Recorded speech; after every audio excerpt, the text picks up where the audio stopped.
And it just seems like it would be the most helpful tool. Like, throw away the scale. Let's start looking at the blood sugar. Why are we not doing this? This is the key question, I think. And I actually think it comes down to really how our medical system fundamentally works. We tend to be a very reactive medical system. We sort of don't address things until they are fulminantly manifested. So Fast Like a Girl, it's ready for pre-order now. I hope this book changes your life the way the information has changed hundreds of thousands of women that have applied it. From the bottom of my heart, enjoy, and let's get healthy together. I feel like blood sugar is so helpful for people to understand, but why are we not getting a tool like what you've got in the hands of the everyday person? Why has this not made it mainstream?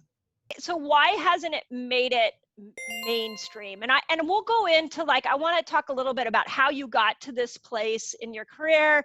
But I really just want to answer this one question right off the bat, because we are ignorant as a society when it comes to blood sugar. And it just seems like it would be the most helpful tool. Like, throw away the scale. Let's start looking at the blood sugar. Why are we not doing this?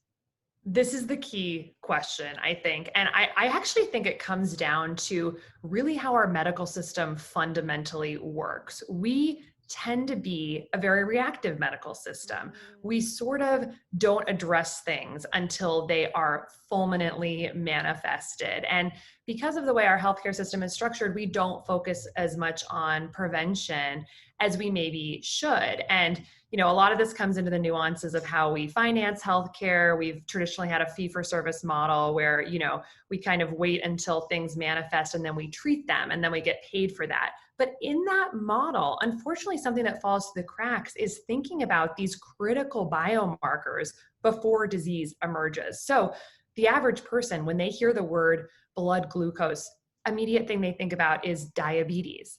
We're not thinking about things like depression or fertility or acne or liver disease, or chronic pain, all conditions that have to do with dysregulated blood glucose. But we've just so much linked glucose to diabetes that we haven't really zoomed out and thought about metabolism more holistically. And I think a really exciting movement that we're seeing in healthcare now is there's a lot of doctors who are thinking more about the root causes of issues.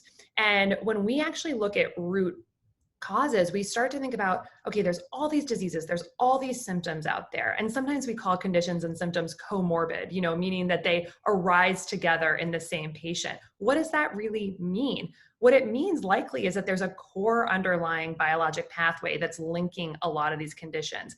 And what we're learning more and more is that dysregulated blood glucose links so many conditions. And I think this really comes down to the fact that metabolism, it's just how we convert food to energy in the body that we can actually use to help fuel our cells. Metabolism is this core pathway required for every single cell in the entire body. We have trillions of cells, and every single one needs to convert food energy to cellular energy for that cell to function. And that largely means efficiently processing glucose or fat into energy. When that pathway, that core pathway, is perturbed, is awry, we can see dysfunction manifesting in so many different ways. If that dysfunction is happening in the ovaries, it could look like polycystic ovarian syndrome. If that is happening in the brain, it could look like depression, Alzheimer's, chronic pain, chronic fatigue, all things related to metabolic dysfunction. If it's happening in the vessels, it could look like heart disease or peripheral vascular disease. So, this is one of these core fundamental pathways. And the way we are living these days, what we're eating, the massive amounts of refined carbohydrates, refined sugar, eating all the time and not having fasting or regularly, spacing out meals, getting poor sleep, lots of stress, lack of physical activity, all these things perturb this key process. So as a society, because of the way we're living these days, metabolism as a core fundamental pathway is sort of going off the rails. And so really helping people, I think, orient around glucose much earlier on in their lives, thinking about their yeah. diet and their lifestyle through the lens of glucose could keep us out of so much trouble that we're seeing these days. But it's exciting to see people start to talk about it, start to think about it. I think the keto movement has helped people start to think about it, intermittent fasting, things like this. But I think there's huge room for us to expand the conversation on it. Yeah, I have a friend who's got a daughter who has type 1 diabetes, and she was upgrading her monitor and asked me, "Oh, do you want to, try her old one out?" And with, of course, the new adapter to it and everything. And I was like, "Sure, let me try it." So I tried it for 2 weeks, and when I got done, I was like, "Why does not everybody have this?" I learned so much about myself. I purposely did it when I did a 5-day water fast so I could understand what was going on there. I was shocked that I could be in a fasted state and I could have an argument. My daughter was a teenager at the time, and I'll never forget, like, sitting at my kitchen table. I hadn't eaten anything. She came in, we had a disagreement. I looked down at the monitor and my blood sugar was up. And I was like, "What?" I started to learn what foods brought it down, and I was educated at that point. So why do you think that the medical world, I know you came from that world, like, how are we not, I know we're waking up to it, but why hasn't this tool been accessible or been used much earlier? Is it just because the healthcare system has been focused on symptoms and did they not think that the individual would want it? Like, I fell in love with it after that. And my scale, threw my scale away. Like, it totally changed my relationship to food. Yeah. I think it's so great that you had such a great experience with it. And, I think that part of the issue with sort of why we haven't made this mainstream yet so far is because we tend to think of, these diseases and these symptoms as very isolated silos. It's like we diagnose it and then we either give a pill or we do a surgery. And we think of these things as very much, all these symptoms we have as like totally separate entities. And so we haven't, and a lot of this, again, it comes back to systems issues. Even the way we code in healthcare and bill in healthcare feeds back into this. We label things as these individual conditions, when in fact, it might make more sense to actually code the underlying physiology, like metabolic dysfunction, as opposed to coding the downstream symptom that arises from that. Because then we'd think more about, well, instead of just treating acne, with hormones or antibiotics or topicals or tretinoin, what if we actually treat the physiology, which is in many cases, metabolic dysfunction and dysregulated blood sugar, which drives oil production in the skin. So I think there's these systems level issues, but I think we are moving in this different direction where we're seeing, I think a big movement in healthcare is what's called like network and systems biology. With like proteomics and whole genome sequencing and sort of advanced technology, we can actually now really understand diseases on these core fundamental levels of like how they're connected from a cell biology and a genetic pathway. And what's emerging out of all of this research and this study is that, oh wait, there are a couple really big things that are linking a lot, that are like low hanging fruit in healthcare. And one of those is glucose dysregulation. Yeah. The most beautiful part of it is it's really easy to modify. This is not like a hopeless path. We can rapidly improve our glucose levels in literally days. And there's been companies who are even like Virta Health, for instance, which is a diabetes reversal program, which is showing that in 10 weeks, they can take people from a diabetic state to a non-diabetic state through coaching and nutritional intervention. So the beauty of, I think it's a really hopeful time because we know a lot is related to metabolic dysfunction and glucose dysregulation.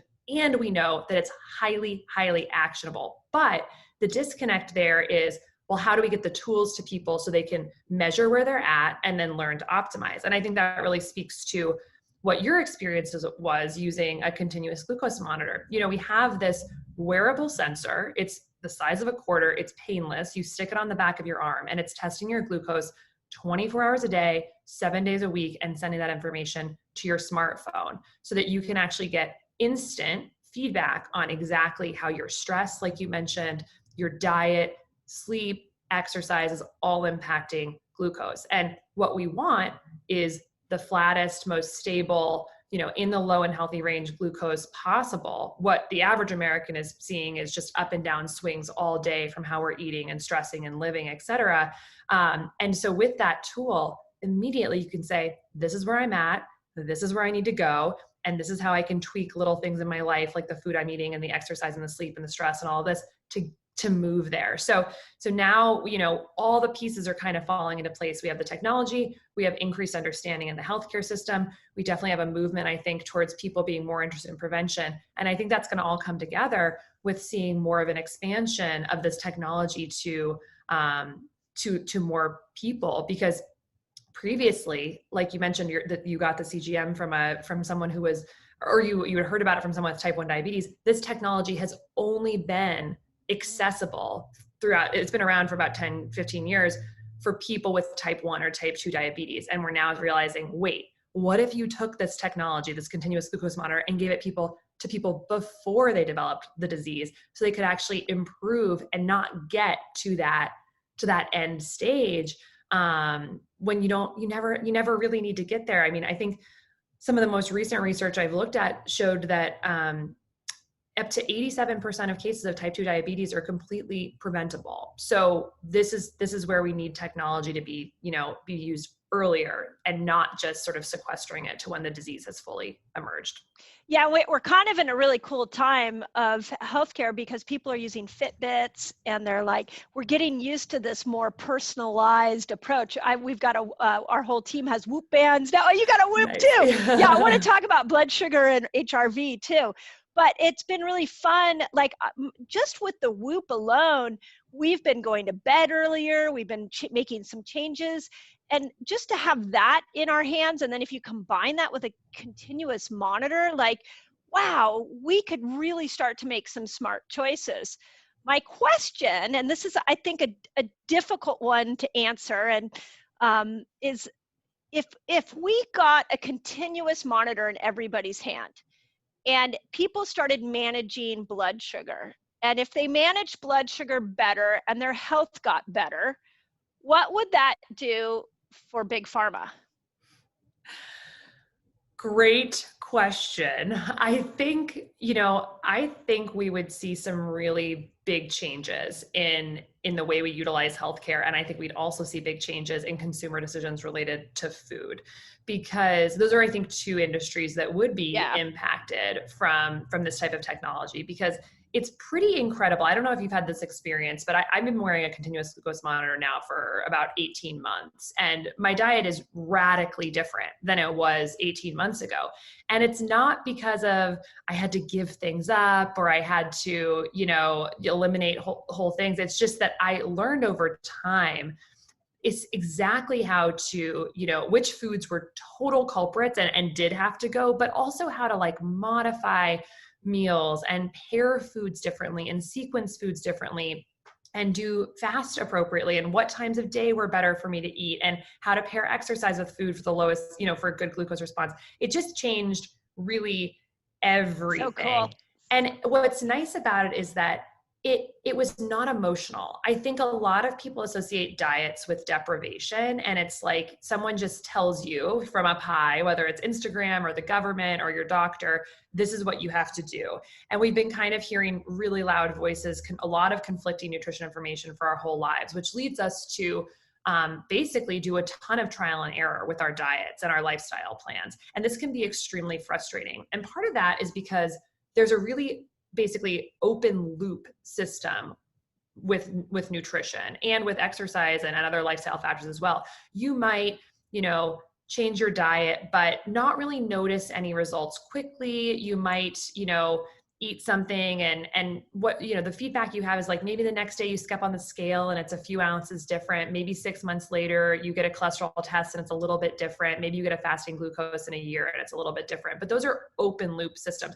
There's very little one-to-one feedback between a choice you're making, which can sometimes be difficult and be associated with deprivation, and then an outcome. So it's very hard to generate behavior change with nutrition and other lifestyle activities that are heavy lifts that don't have an immediate response. And so one of the things that's so exciting about wearables, and now with continuous glucose monitoring, which is really poised to be the first nutrition biowearable, where you're actually getting closed loop on nutrition.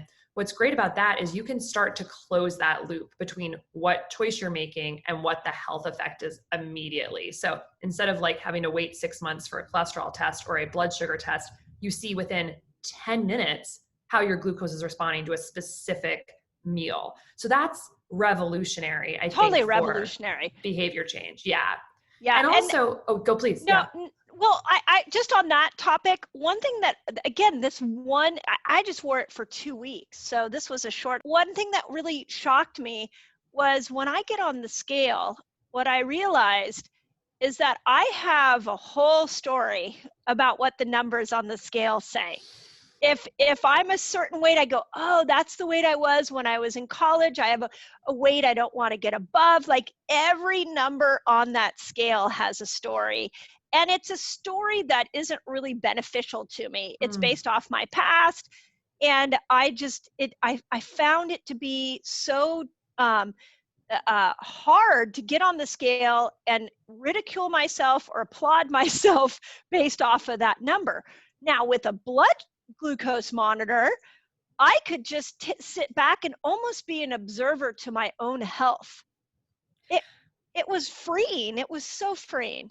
It is so funny you mentioned that, because both in my personal experience and many customers who are using my company's product, Levels, we are finding that people are saying that they are no longer basically getting on the scale. They're totally reorienting around this new metric. And I think part of why it's such an empowering metric is because you have this opportunity every single day, multiple times a day in the choices that you make to improve that metric. You can see it in real time. If you exercise, your glucose comes down. If you get a poor night of sleep, your glucose is going to be higher in the morning. If you eat a bunch of refined carbs or sugar, it's probably going to have a higher response. If you eat whole food carbs and pair them with fat and protein, it's probably going to be a lower response. So each day you have all these opportunities for these micro wins.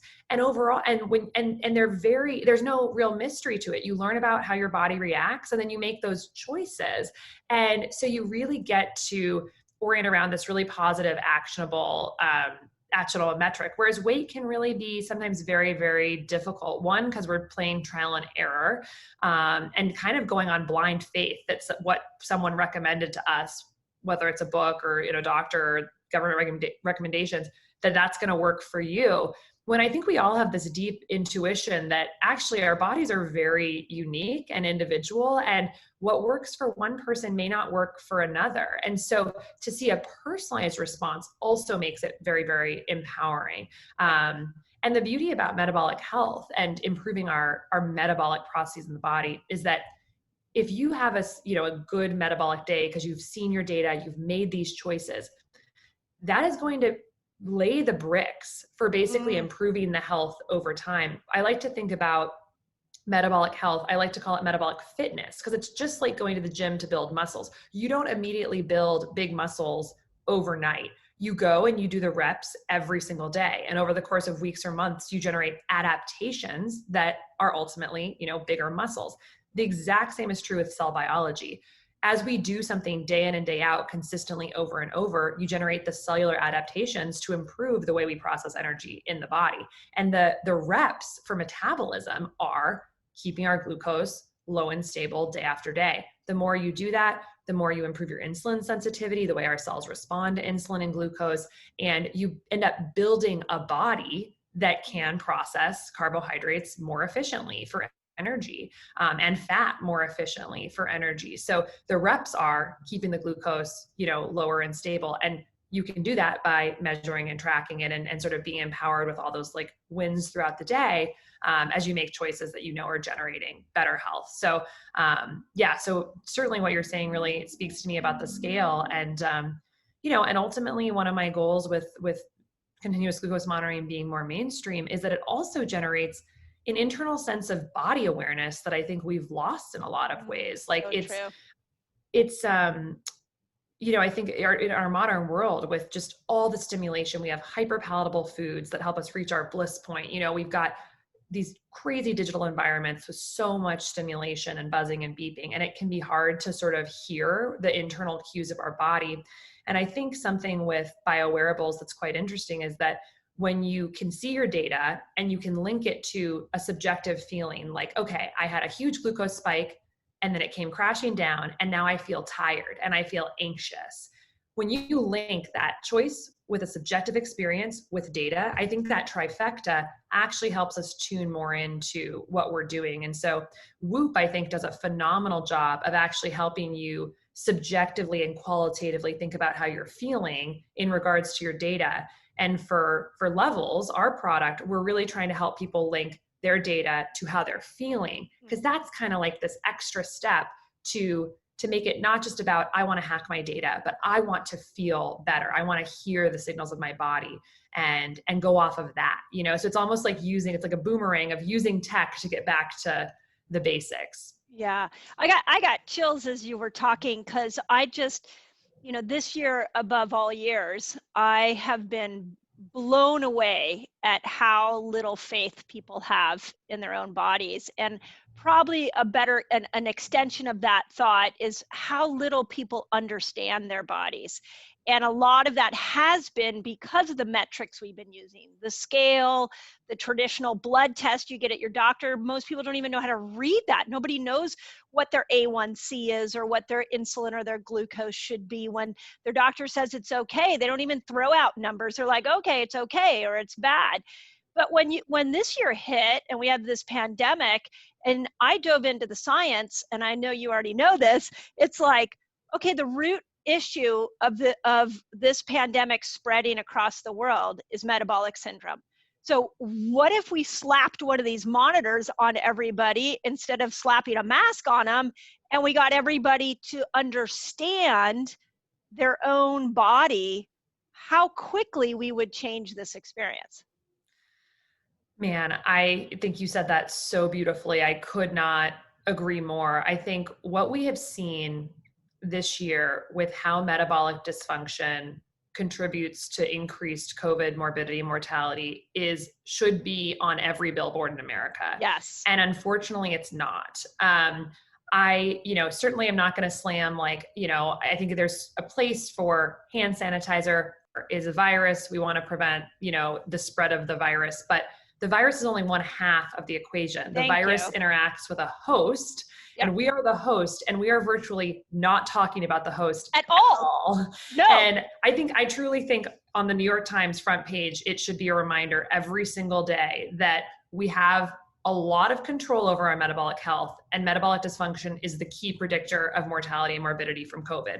And then list examples for people of how they can improve it and simple steps they can take.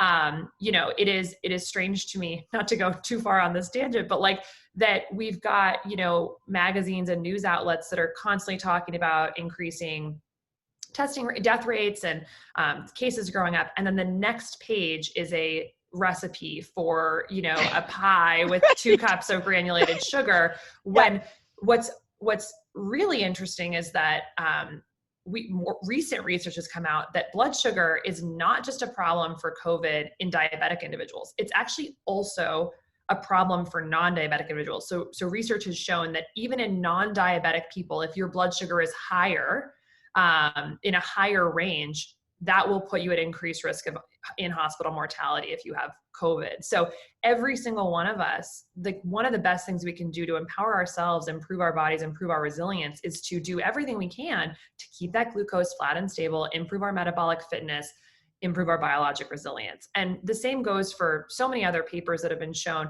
shown that factors like micronutrients like vitamin D and selenium and zinc actually have a significant predictive relationship with COVID mortality. These are substances that we get from our food that have key roles in some of our immune functioning, like selenium, for instance. If you look at an immune cell, one of the key proteins they use are called selenoproteins. They're proteins that actually have selenium in them. So to think that food doesn't have a relationship with our biologic resilience is absolutely insane. These are key building blocks of proteins that let our immune cells function. So, we're speaking the same language. I think we, but I think it's premature to say that, oh, if we put CGMs on every single person in the US, we'd have better COVID outcomes, because that research has not been done. But I would darn sure like to see that happening very soon, because the first step to improving it is understanding where you're at and tracking it. And so, and I'm not picking on the mask either. I'm just frustrated that we're over here debating the mask when all that energy could be over here educating people on what they can do so that they aren't a good host. For example, I just found a study and did a video on it on my YouTube that showed that viruses are like parasites. When they come, they don't have a metabolism of their own. So when they come into a host, they are going to live off the host's metabolism. So if they come into a sugar burning metabolism, just for the simplicity's sake, they can move into that cell, they can replicate, and they can gain energy, and they can and wreak havoc in that body. If they go into a cell that is living off the ketogenic metabolic pathway, they can't replicate, because they don't have, there's no energy for them to live off of and to be able to gain momentum on. And this was a study on PubMed. I was like, why aren't we talking about this? Right. It is literally front page news. Like, it is very simple to get into a ketogenic state with mild dietary tweaks that don't even require deprivation. They just require thinking differently. Another thing that really blows me away is, and then I talk about a bit with the patients, is that, it's not actually the virus that is necessarily killing people. It is the immune response to the virus that causes the terrible lung symptoms, and the massive cytokine storm inflammatory response is what ends up killing us. And so one thought about why diabetes and obesity and other metabolic conditions are leading to increased mortality with the virus is not just because these conditions and hyperglycemia reduce immune function, but also because these are pro-inflammatory states in the body. People with diabetes and obesity tend to have higher levels of circulating immune cytokines and mediators like TNF-alpha and interleukin-6 and these other CRP, et cetera. And so the way I like to think about it is, anything we can do to decrease the baseline inflammatory state in our body means that when the inflammation that occurs if you were infected with COVID starts, that we're starting from a better place. And so one of the big things that can generate inflammation is hyperglycemia, blood sugar spikes, high blood sugar. This can cause immune activation.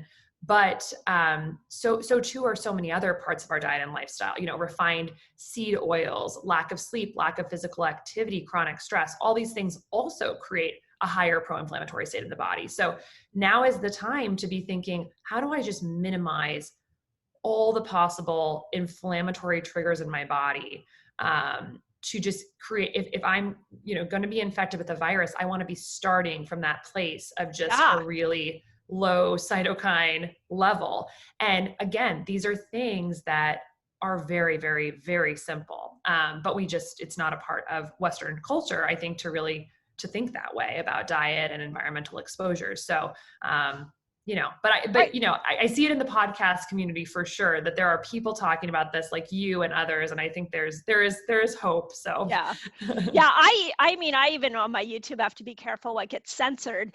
And this study was so profound. I'm like, I don't care if I get censored. This has to get out there, because like you said, to tap into these ketogenic pathways are not that difficult. This doesn't mean, okay, starve yourself. This means manipulate your food in a way so that you're not a sugar burner. And that is so incredibly important.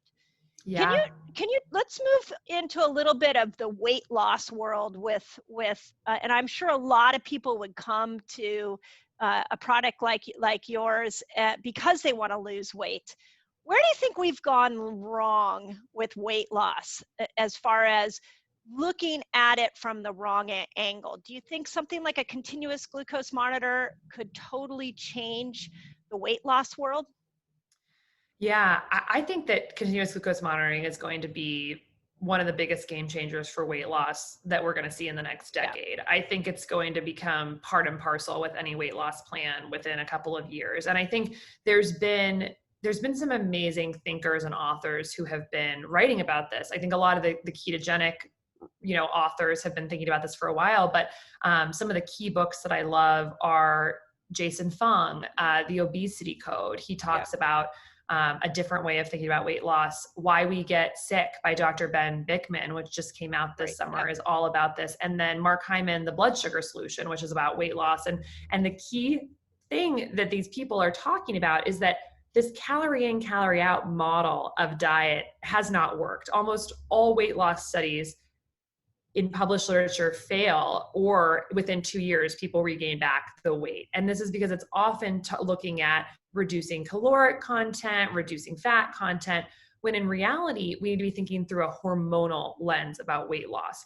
Just very basic, hormonal biochemistry. We know that insulin, the hormone, and I know I'm totally preaching the choir here, but no, it's great. Keep going. I love it. Insulin, the hormone released when we elevate our blood sugar through food choices, is the hormone that allows glucose to get taken up into our cells to be processed. But it's also the hormone that tells our body to stop burning fat. It's basically a full block on fat oxidation or fat burning. So you can imagine if you're eating the standard American diet, where you are probably eating 5 or 6 times a day between meals and snacks, the vast majority of our calories are coming from refined carbohydrates and sugars, which generate glucose spikes and therefore insulin spikes.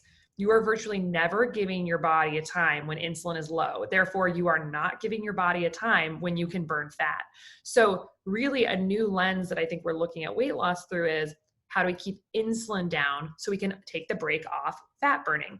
Well, we have to do that by keeping glucose low. And this has led a lot of people to be interested in ketogenic diets, which keeps carbohydrate content per day very, very low. But I actually think there's another way to do this, which is by tracking with a continuous glucose monitor.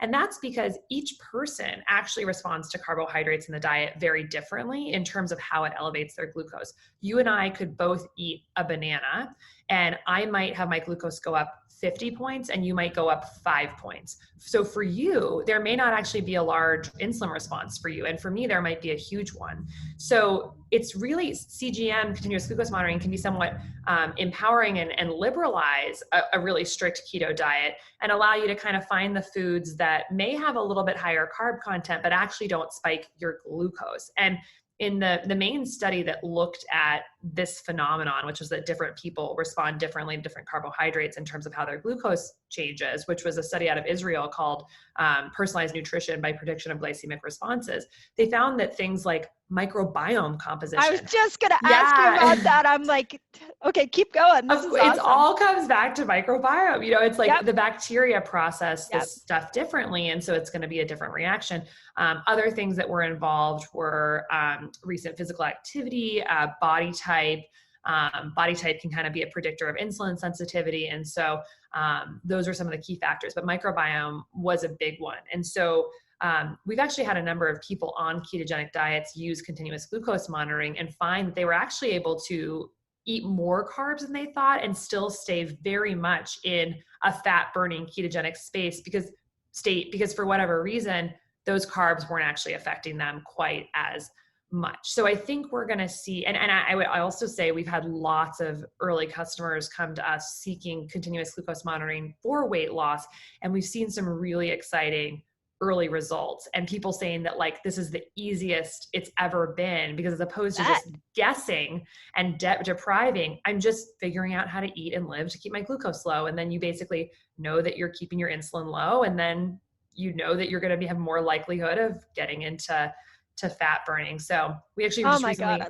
Go ahead. I love this. I hope all my resetters are listening to this, because this is just beautiful. This is the kind of level of healthcare we need, but continue on.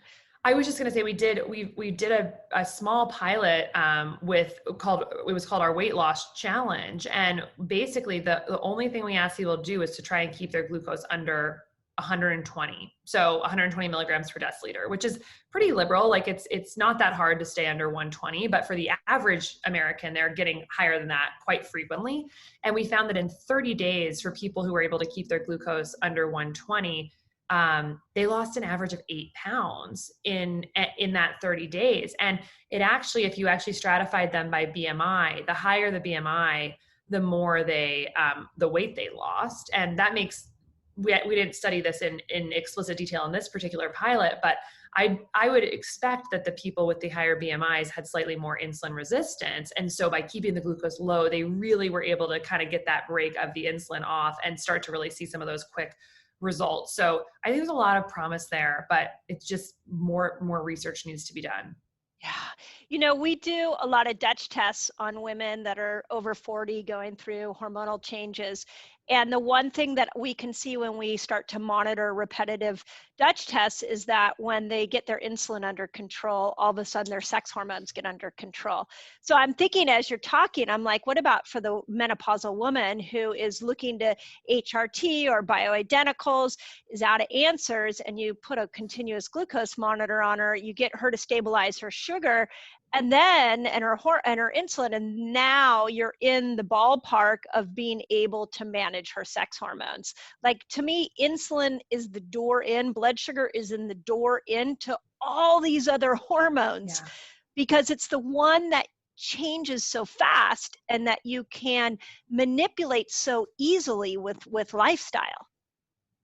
Yeah, I think there's so many interesting implications for women's health with this. And I think this is going to emerge as a technology that can really uniquely impact women, men too, but I think there's a lot of amazing use cases for women in particular relating to hormones. And so one interesting thing about insulin is that there are insulin receptors on, I believe, every single cell type in the entire body, which is pretty incredible that we have so many different cell types and almost every single one has insulin receptors. So it has incredible amount of activity all over the body. So when it's dysregulated, it can cause problems. And one of the places that there are quite a few insulin receptors are the theca cells of the ovary. And so they are going to respond to high insulin levels, which you're going to have if you are, eating that refined carbohydrate or refined sugar diet, spiking your glucose a lot and going down that trajectory of insulin resistance. So what happens when the insulin stimulates the theca cells is they actually, of the ovaries, is they increase in number,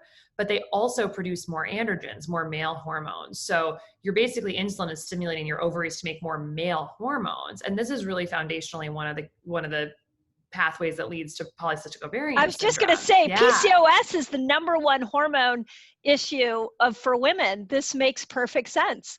Yeah. So there have been amazing studies that have been done. One a few months ago that was powerful, looking at a ketogenic diet for PCOS. And the data was phenomenal in terms of resolution of, FSH and LH and estrogen, progesterone, testosterone, weight, cholesterol, everything improved by keeping glucose down on the diet. And it makes a ton of sense. And their insulin sensitivity, of course, went up. And so insulin sensitivity goes up by keeping the glucose down over time. That means less insulin circulating in the body, less stimulating the theca cells, less androgens. And then it's just like a waterfall effect of all the goodness that comes from that.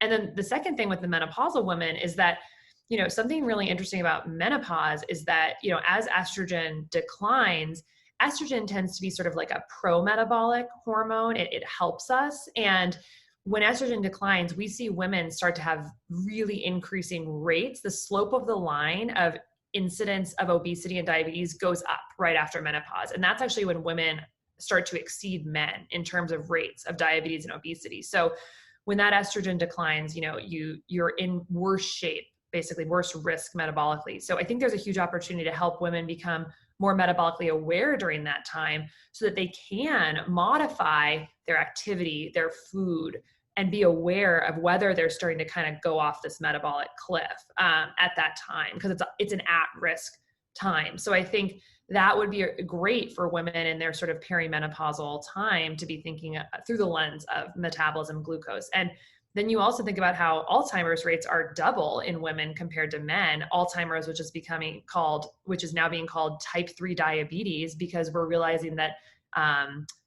one of the physiologic pathways that leads to it is insulin resistance in the brain. The brain cells can't get enough energy because they're resistant to this hormone.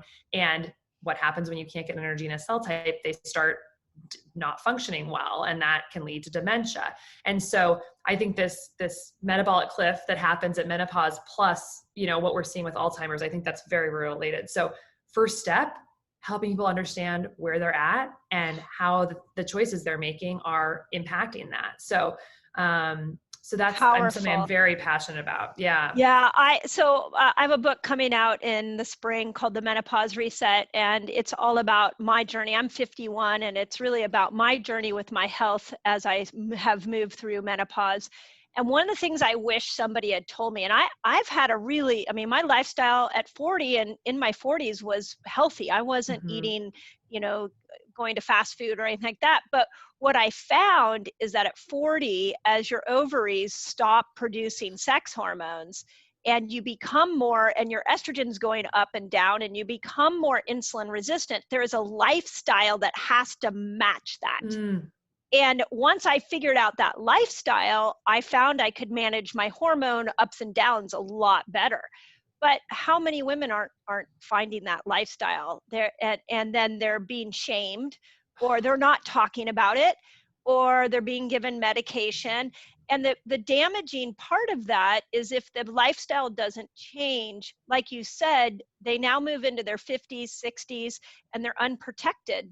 As far as their hormone imbalance is so low, they're getting cancer, they're getting Alzheimer's. Like there's so much that needs to happen for a woman as she shifts into that. And again, this is why I'm like, you got to get this out to the world. I think that book is going to be so valuable for people, and I can't wait to read it. And I just published an article on our blog, our Levels Health blog, about menopause and glucose, because aside from all the stuff we were just talking about, like risk profiles, there's actually some evidence that the symptoms of menopause could be quite a bit better if people's glucose were under control. And a key one is hot flashes. Insulin sensitivity seems to really impact the autonomic nervous system and create basically more vasomotor activity. So like blood vessels constricting and whatnot. And so people who are insulin resistant, or have overt diabetes tend to have significantly higher hot flash frequency than people who don't.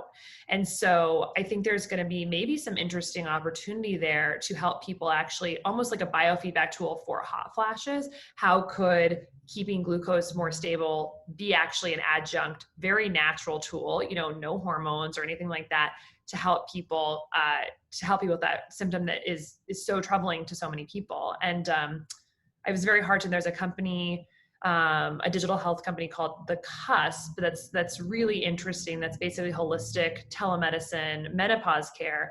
And they're all over this. They're thinking about, like, we've got to be thinking about metabolic health and glucose when we're talking about symptoms. And, I don't think it's something we're thinking about in the mainstream OBGYN community, but I certainly talking to my OBGYN colleagues about it, and everyone's very receptive to learning about it. So I think.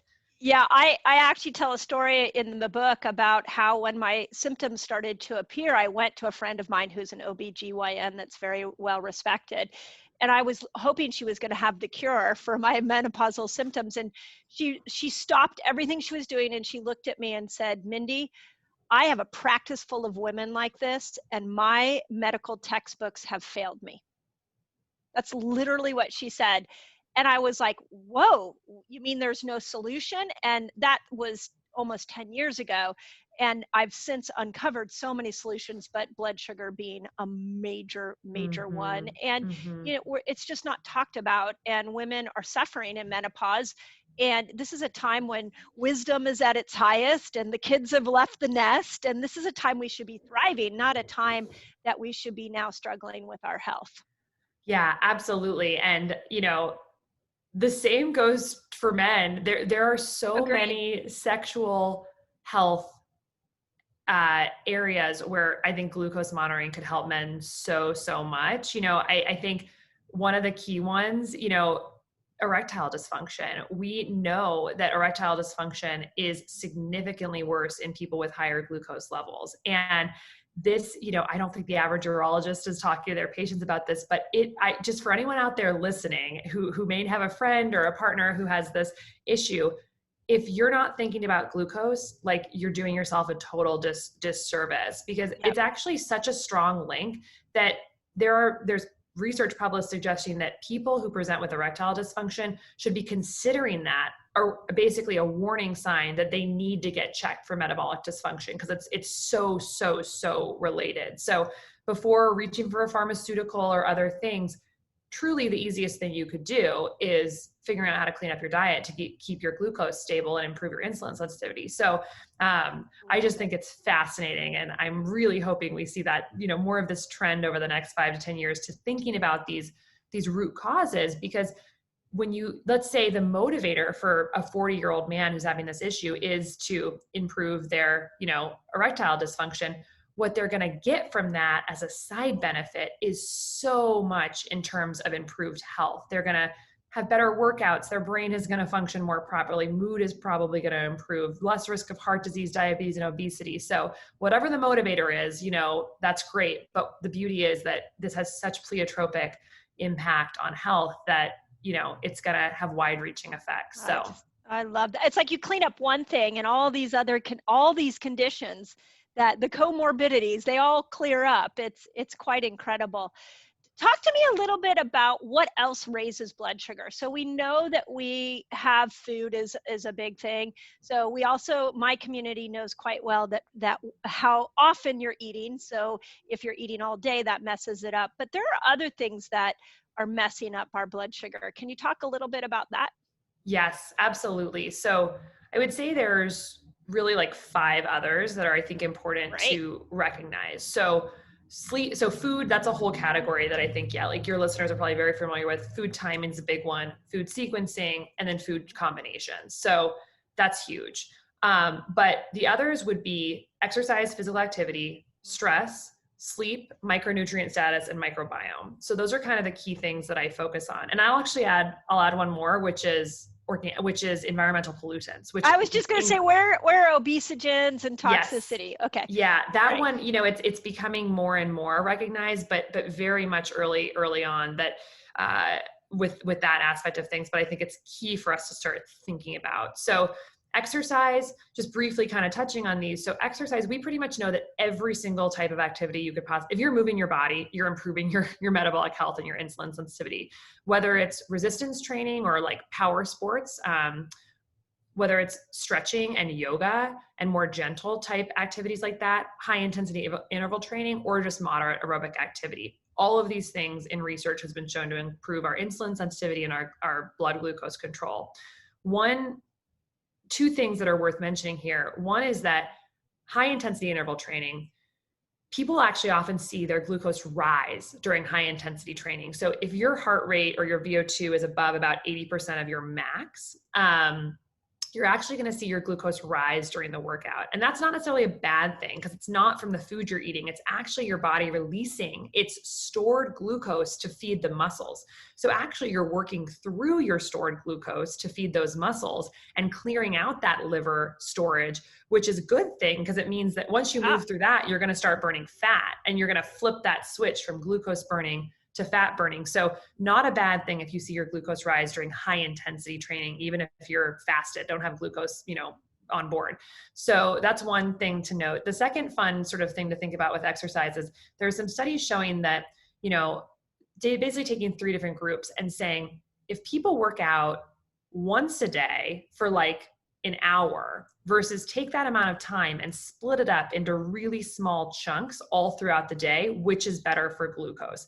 It turns out that the small chunks throughout the day is better for glucose control than one workout. Wow. So if you just take a 1-hour walk in the evening, it's going to improve your glucose and your insulin. But what would be better is to actually take a 2-minute walk every 30 minutes throughout the entire waking day. So like Amazing. 30 really short. So that has huge implications for our work day. Like standing up every 20, 30 minutes and just taking a brief 2-minute walk is actually going to have lower 24-hour glucose and insulin levels. And they've done a similar study with like taking 20-minute walks before every meal, taking 20-minute walks after every meal, or taking 2-minute walks every 30 minutes throughout the whole day. And again, it was the more frequent ones that was better. So moral of the story, be more active consistently throughout the day. And I think that my thought on the mechanism of this is that even when you stand up from a chair or even walk 5 feet, you're having to activate basically every single muscle in your big muscle groups, your quads, your hamstrings, your calves, your abs, maybe not so much your arms, but that's a lot of muscle contraction, even just to walk across the room. And if you're just doing that throughout the whole day, that's a lot of activating those pathways, you know, and it's getting things like moving, and it's reinforcing those adaptations. So bottom line. And it's doable. It's doable. So instead of waiting, oh, I got to work out at the end of the day, and then you don't work out. If you think of it in shorter chunks, again, now we're back into making an effortless lifestyle for people. Right. But it doesn't jive with our normal work day and the way schools and work is set up, where it's just like sit. So it does make inspire the need to think a little bit differently about how we structure our time, but it's very achievable. It's very easy. It doesn't hurt. So that's just a few things about exercise. Stress is the second one, really a key factor in maintaining stable glucose levels. When you stress, you release cortisol and epinephrine, you know, our catecholamine hormones, and these travel to the body and they tell our liver to dump our stored glucose to basically help fuel our body for whatever stressful thing we have to respond to. And this made sense way back in the day when maybe our stressful events actually were physical in nature. We were being chased by a lion and we got stressed and we had to run and our muscles needed sugar. That's no longer the case. Now, almost all of our stressors are actually psychological in nature. Yep. It's a text, it's an email, it's going on a podcast. All you gotta do is go to your phone and cortisol. Yeah. So we need to recognize this maladaptive physiology and realize that when we do evidence-based mindfulness activities, like taking a deep diaphragmatic breath, which activates our parasympathetic, restful part of our nervous system, lowers our cortisol, our cells hear that. Every cell hears that, and it stops that sort of that pathway of glucose being released to sort of in this maladaptive way. You're just basically causing little glucose spikes throughout the day if you're having an uncontrolled stress response. And the key point here is we can control that stress response. We can do it. There are so many evidence-based strategies. The simplest is breathing. Every time we feel stressed, we should take a deep breath and realize that we're actually having an impact on one of the key, health pathways of our body, which is our metabolism. So, and where we see that just in our community is people are like, I'm doing everything, but I'm struggling to get into ketosis, or I'm not losing weight. And what I want to add on to that sentence is you might be doing everything with your food, but where is your stress? Like, we don't tend to think of stress as being this thing that elevates our blood sugar. It's so true. I think we focus a lot on food, and food is key, I think. Sure. But I like to say that food is necessary, but not sufficient for optimal metabolic health. And if it's, it is necessary. You can't meditate your way out of a terrible diet in terms of metabolic health, but you also, if you are chronically stressed, you are going to see problems with glucose, in my opinion, and from what I've seen in my patient population. Absolutely. So the one that goes hand in hand with that is also sleep, which is kind of the third pillar that I think is under-recognized. And, I'll keep this one brief. Basically, if you sleep 1 hour less per night than you should for your body's needs, you will see a significantly higher insulin and glucose response the next day. And sleep deprivation increases cortisol, growth hormone, insulin. It also changes our ghrelin and leptin levels, which are satiety and hunger hormones, and just creates a profound hormonal cascade that is not good for metabolic health. And just briefly, two quick studies. One, they took healthy, young, non-diabetic men and subjected them to 4 hours of sleep per night for 6 nights, and took them from non-diabetic to pre-diabetic in that short amount of time. Wow. And it was reversible, but like a lot of college students out there are probably, burning the candle at both ends, maybe 4 hours of sleep multiple times per week. And the second one is that there's a study that looked at basically people who needed 7.5 hours of sleep, who got 6.5 hours of sleep. The next day, if you do that, so just 1 hour less, and you do an oral glucose tolerance test, which is a test where you chug, a bunch of glucose, 75 gram glucose load, and then you see what your glucose and insulin do in the 2 hours after that. The people who slept an hour less had the same glucose response, but they needed to secrete 50% more insulin to get that same response. So they were insulin resistant the next day. So we do not want that. So in one night, missing 1 hour, one night increased your insulin resistance. Mm-hmm. Wow. That's crazy. And I'll follow up with some of these links because it's it's interesting. Great. So sleep, stress, food timing, exercise, and then the micronutrients one is really one of my favorite because I really practice like food as medicine, and I love nerding out on the biochemistry of food. But I think the key thing here to remember is that for glucose to be processed by the mitochondria, or for fat to be processed in the cells, that requires proteins, it requires enzymes, it requires pathways, and all of those machinery require micronutrients like locks and keys to let them work. Some of the key ones for metabolism are vitamin C, zinc, magnesium, manganese, a lot of the B vitamins, lipoic acid. So these are things that come from food. We are eating the most nutrient poor diet we've ever basically eaten throughout history. Our soil is depleted, lots of issues with that. So we're micronutrient depleted for a lot of these key nutrients. So we have to remember that for our machinery to work, it needs these micronutrient substrates. So it's way more than just macros, it's also micro. So that means getting back to that whole foods diet, really getting nutrient rich foods, making sure we're getting lots of, probiotic sources to basically optimize our machinery. Same with microbiome. We know that dysbiosis and poor microbiomes is associated with worse metabolic health and increased risk for obesity. So we're doing a lot in our culture that hurts our microbiome, from chronic stress to non-steroidal anti-inflammatory medications to pesticides to overuse of antibiotics to so many other things. And so, the more we can do there to seed our microbiome with healthy foods and probiotics and prebiotics, I think the better for metabolic health. So yeah. And where we see that is that people are frustrated with their health and they don't realize how many things are taking them down a bad path because they're just living life the way they did 20, 30, 40 years ago, but the environment has changed. The food has changed, the amount of information has changed, the toxic load has changed, your microbiome is being destroyed. It's overwhelming and it's hard to grasp, and then you feel lost and you don't really know what you can control, which again is why something like a monitor would be so great, because I can see where it would just be like the way to claw yourself out of this modern world that has our health really mixed up. Yeah. Okay, talk about HRV, because I have to ask you about HRV because we're mildly obsessed on HRV within my office and within my resetter community. I love my Whoop has just really been helping me understand all the different things that will affect my HRV. What is blood sugar and HRV? You talked a little bit about it. Is there a connection there? Yeah, so there is a connection, and HRV, is this objective measure of stress that we can see now, which is incredible. And so to me, I wear an HRV monitor. I actually wear the Leaf Therapeutic HRV monitor, which I love. And I love Whoop as well, but it's the Leaf Therapeutic is actually a little stick-on that goes under your heart, and it's like an EKG that's sending you real time. It is amazing. It's giving you, as opposed to sort of like averages, it gives you real time every second HRV because it's actually an EKG on your chest. And so you can see if you do breathing or whatnot, it immediately will bring down, increase your HRV. Yeah.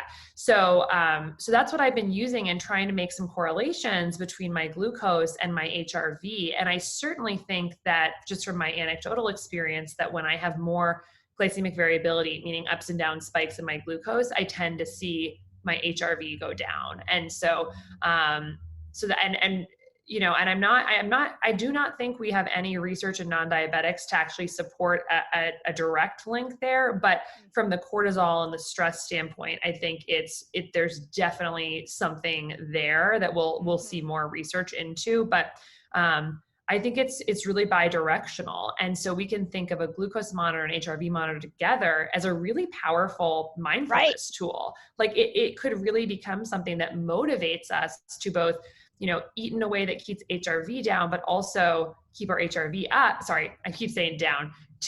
We want our HRV to be up. Right. HRV is confusing like that because you want it high and everything else we're trying to get low. Exactly. Yeah. So, because I think the low HRV telling us that we're sort of objectively stressed, we're going to see glucose, potentially go up. And if glucose goes up and is really fluctuating, it might also make HRV go down. So it's this loop. And the more we can tap into ways to improve our HRV, the more we might see glucose be controlled, and same with glucose and HRV. So I think there's huge potential there. And something that excites me a ton, because I think all about, mindfulness and mindfulness-based stress reduction, is how this tool that's a glucose monitor could actually end up becoming a mindfulness tool. Like that just blows my mind, but I think we'll get there. Yeah. Like I said, when I wore this monitor that my friend had given me, this was like 3 years ago.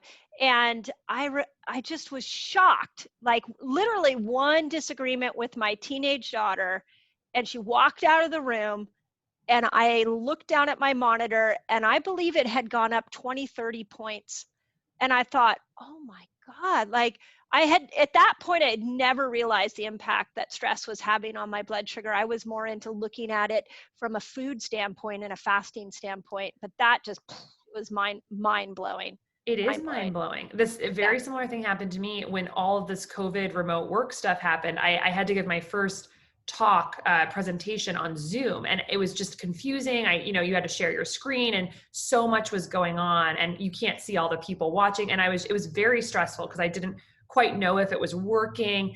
And I looked down afterwards, and my glucose had gone up like 35 points right then. And I was like, this is fascinating, because I did feel stressed. I didn't feel profoundly stressed, but my body was telling me, you are churning out stress hormones. And so from then on out, I've been much more intentional about doing, breathing when I'm feeling even a little bit activated, because I do not want it to be throwing off my glucose all day. So yeah. Right. And if you have the monitor there, I mean, this is how the Whoop works. The other day my parents were over, and they wanted to sit and chat, and I was like, you got to go to bed because there's people watching my sleep right now, because we were all dead. And I'm like, and so I need you to leave so I can go to sleep, so that I don't have my friends tomorrow morning look at our little Whoop team and say, hey, what happened to your sleep? What did you do? Yeah. Right, exactly. So it's awesome like that. I can't wait to see how the social community emerges around glucose as well, because I think it's inherently very fun to share with people. Yes. And I think similar to Whoop, we're going to start seeing people, we already see on Twitter and Instagram with people using levels, that everyone screenshots their data and wants to share. And like, oh my God, I can't believe this is what ice cream did. Oh my gosh, I can't believe how much this walk decreased my glucose. So, I think, so much research has shown that social elements to health programs helps with success. And I think this will be no different with glucose as well. Yeah.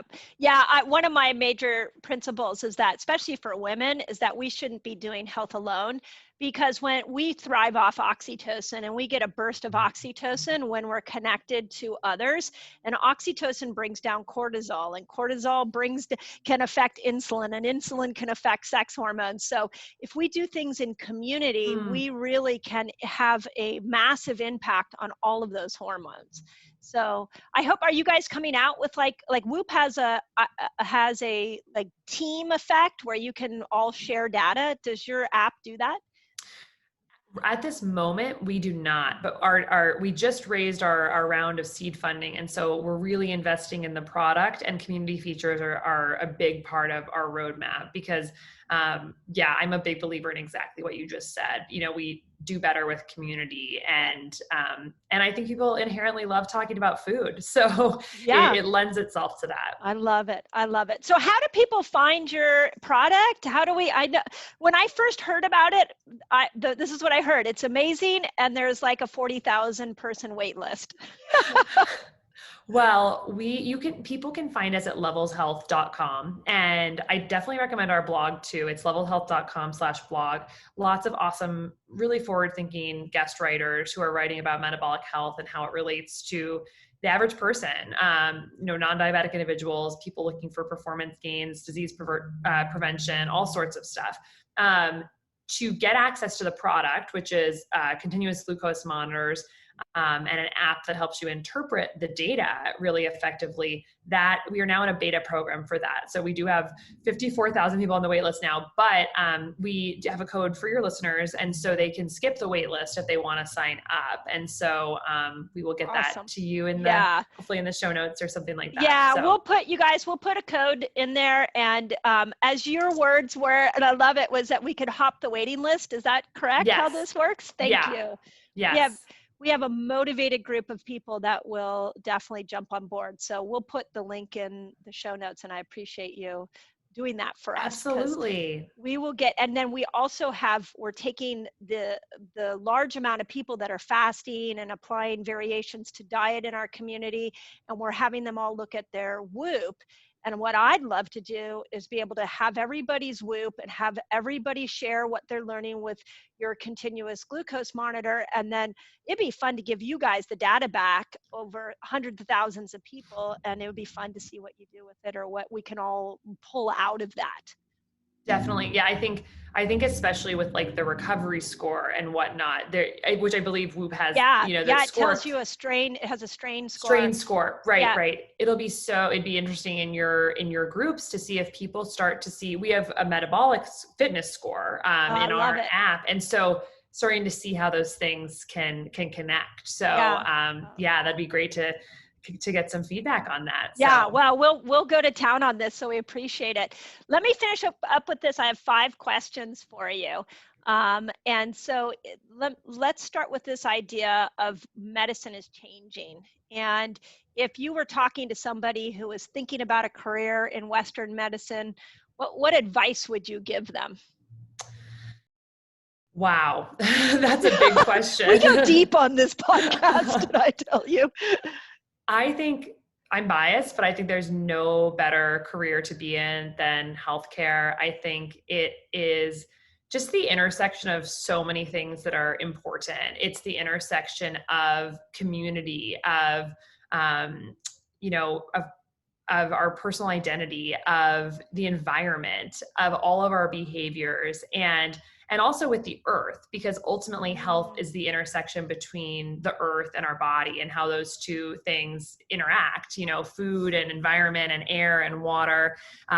These are all things that translate, in our bodies to our biochemical reality. And so to me, healthcare, it is a constant joy. It's always evolving, and it really brings philosophical, and very, meaningful thoughts and relationships into everyday life. So I can't recommend it highly enough. I think something that I would say is I've taken a somewhat unconventional road through medicine. I, was at Stanford for my whole training. I became a head and neck surgeon, and then I completely transitioned out of surgery because I wanted to really focus on doing everything I can to empower people to understand their own health better, and to really look at tools that could help people make decisions in their life that would generate better health and just empower the individual, as opposed to be really reactive and telling people things from this much more sort of authoritative place. And so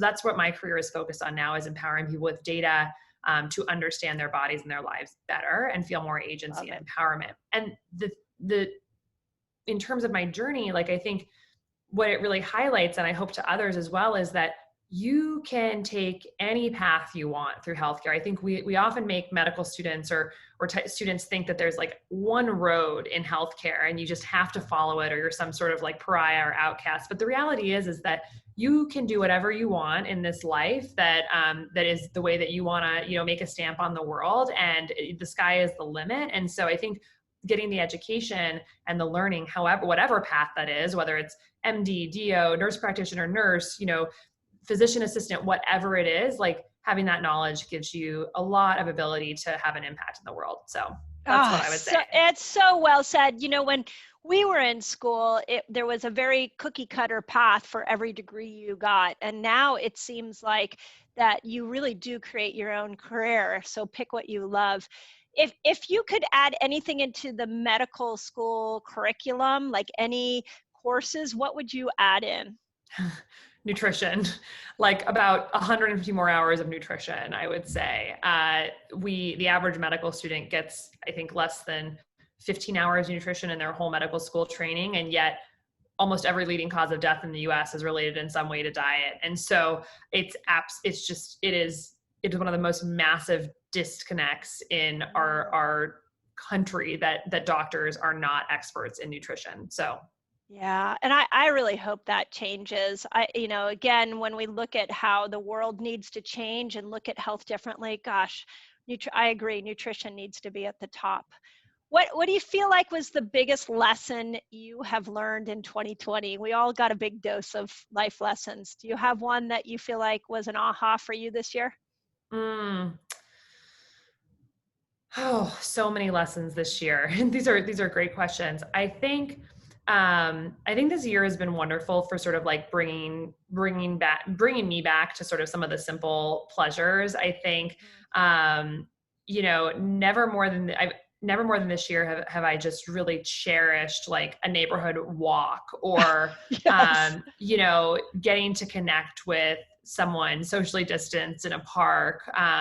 It's just incredible. I think when everything changes and, a lot of sort of our flexibility and options are sort of removed, to realize that actually like pure bliss and fundamental happiness can come from just the absolute simplest things. And it was really nice to kind of have this forced, stepping out of our normal Agreed. hustle and bustle and flow, and just realize that so much of that joy is not related to any of those externalities. And so I did say the spring, especially, I was in Portland, Oregon, the flowers were blooming, the fruit trees were blooming all over the city. And it was just like, some of those walks were some of the happiest moments of my year. And I think it's because a lot of distractions were removed. So yeah.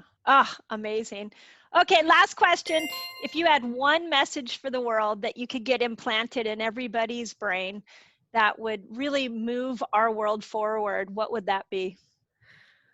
For me, that would be that health is in no way a one-way street. We can always improve, and the body is such a resilient, beautiful machine, and it has the ability to self-heal. And it's constantly just churning and buzzing and wanting to get back into order. And the choices we make every day, related to all the things we talked about today, are the way that we can give our cells and our bodies the instructions to move in the right direction. But there's always hope with the body and with health. And that's just a really beautiful thing about biologic organisms. And so, never feel hopeless. There's always a way to improve. And there's a lot of people out there who want to help others improve their health. And, I think starting with things like listening to podcasts like this and reading some of these, wonderful integrative and functional medicine doctors' books and books like yours. And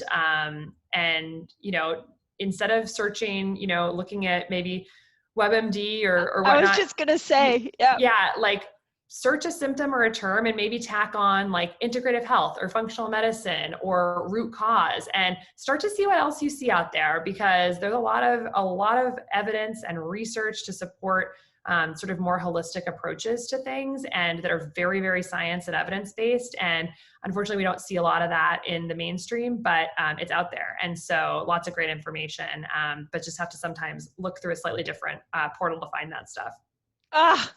Well said. That was amazing. Thank you so much for taking your time. And it's funny because I do get all these questions about blood sugar that people ask me all the time, and you just took my understanding of blood sugar to a whole nother level. So, and I love your science. I love what you guys are doing. So thank you so much for taking over an hour and a half with me and educating our community. You guys are doing incredible work. So thank you. Thank you so much for having me on, Dr. Mindy. And I really enjoyed this conversation. I'm very grateful to be here. Thank you.